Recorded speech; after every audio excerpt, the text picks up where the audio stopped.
of being the communication advisor since 2014 to the Andhra Pradesh Government.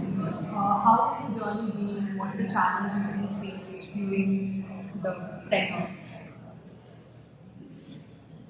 Well, you see, it was a new state. It was challenging because, you see, the state was divided, and we all had a feeling that the state was divided unscientifically. And the Andhra Pradesh part of it has got a unity. Therefore, there are a couple of challenges for communication. First of all, we need to tell the people that we are in dire straits. We were wrong. We had a huge revenue deficit. We don't have a capital. We don't have industry. And, the assets and liabilities were unfairly distributed between the two states. So this is one answer. The second thing is that we also need to convince the people, in spite of having all these financial problems arising out of the division, we need to, of course, do the welfare programs, somehow get the money from somewhere, mobilize the resources, even if it means that we need to take loans and approach the World Bank and other people who would fund certain projects, government of India, and then of course build a capital with the land that is pooled by the farmers, because we do not have money to buy land. We don't have that kind of money. So all these need to be properly communicated. Now, when it comes to communication, not all the government departments and department heads understand the requirements of communication, its uniformity, its effectiveness, how it should be done, etc. They're not tuned to that. They don't understand the difference between publicity and communication. They think everything is publicity. Everything need not be publicity. Suppose if I'm putting out a hoarding, they want the entire list of government schemes to be written on that. These days, people are not there to stand and stare at a hoarding and read the entire thing.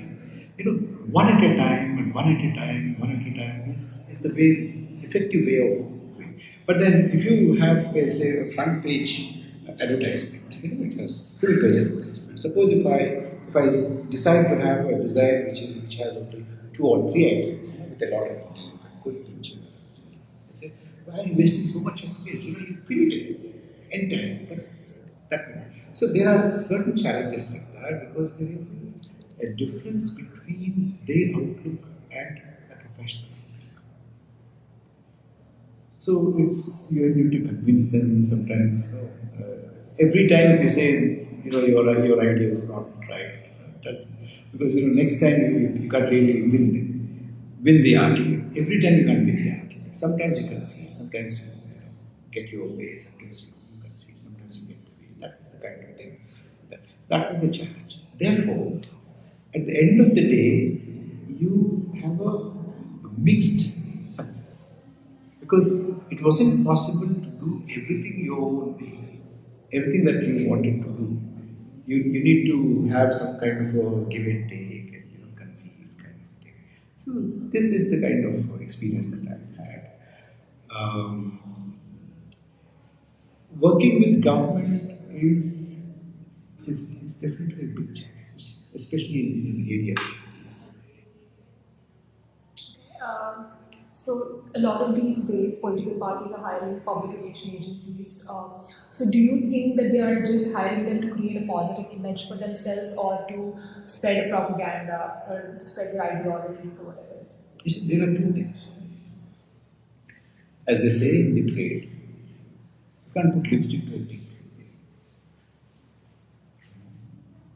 So if the government is not really doing much, and if it is not popular, no public relations agencies can do anything.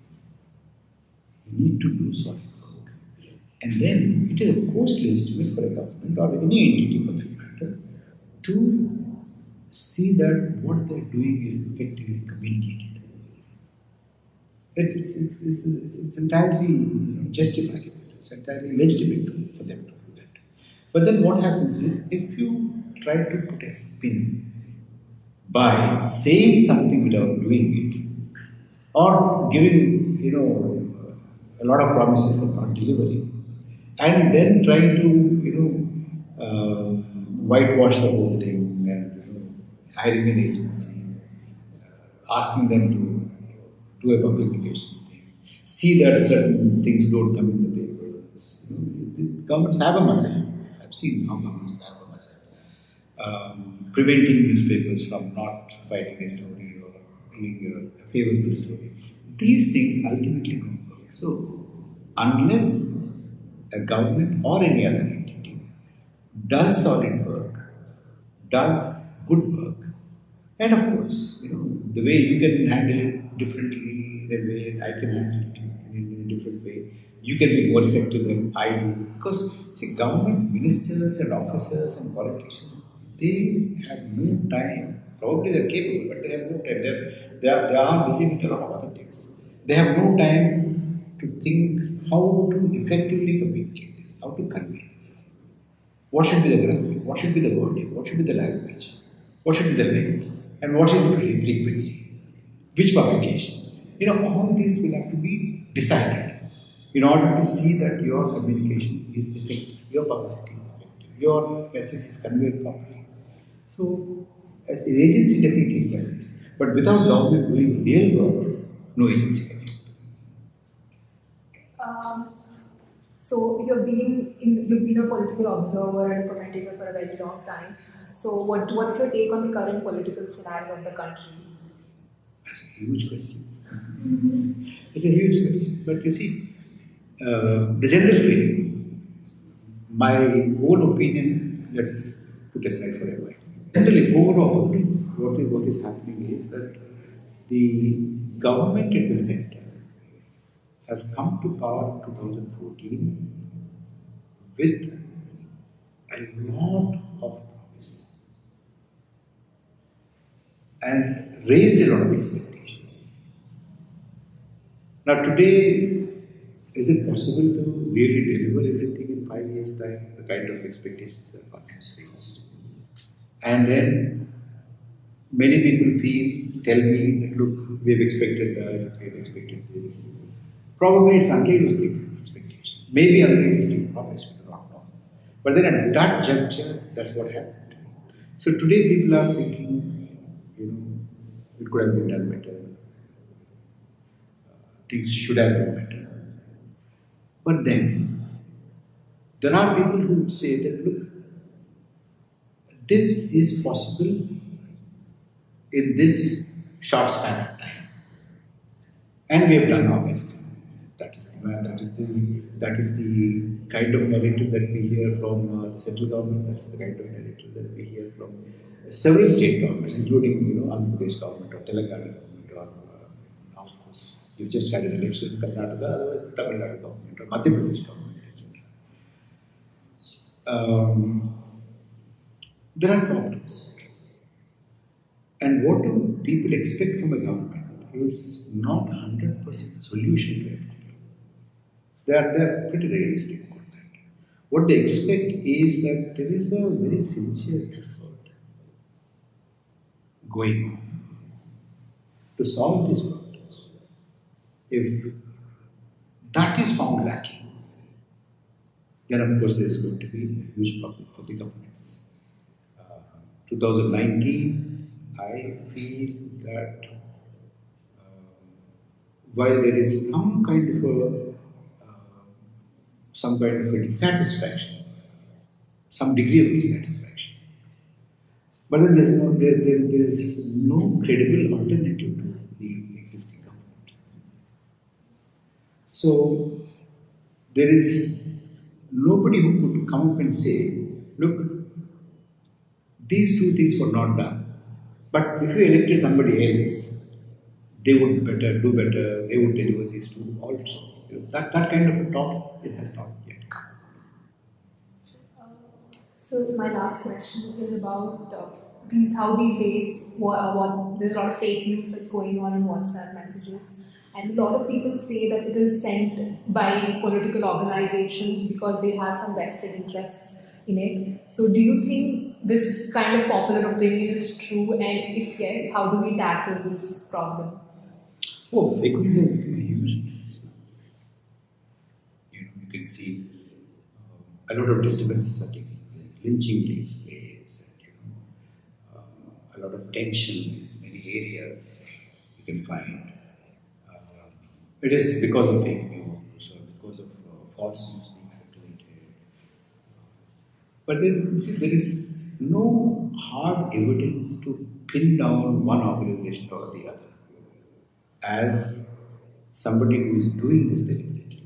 Now, you can find a beneficiary of something. You can be a beneficiary, I can be a beneficiary, but a beneficiary is that if you are benefited by something, does that mean that you have created it? I don't know. Unless you have hard evidence, you have to be. And if you don't have a evidence to pin down somebody, then again that becomes a false news, isn't it? That's a false accusation. On the one hand, having said that, I must also say that one should be, as I said in this lecture today, that institutions should call out fake news, establish that it is fake, and circulate the fact check or the correction as speedily, as rapidly as the fake news itself.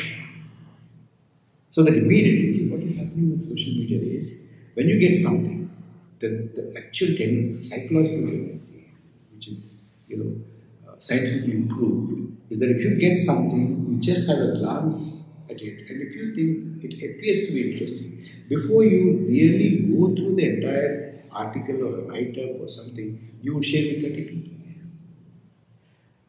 After sharing, you would read it. That is the tendency. 9 out of 10 people do that. Therefore, fake news, any news, verify, read. If you think it is reasonably credible, only then share. Otherwise, don't share. Thank you, sir. Thanks a lot for joining us here.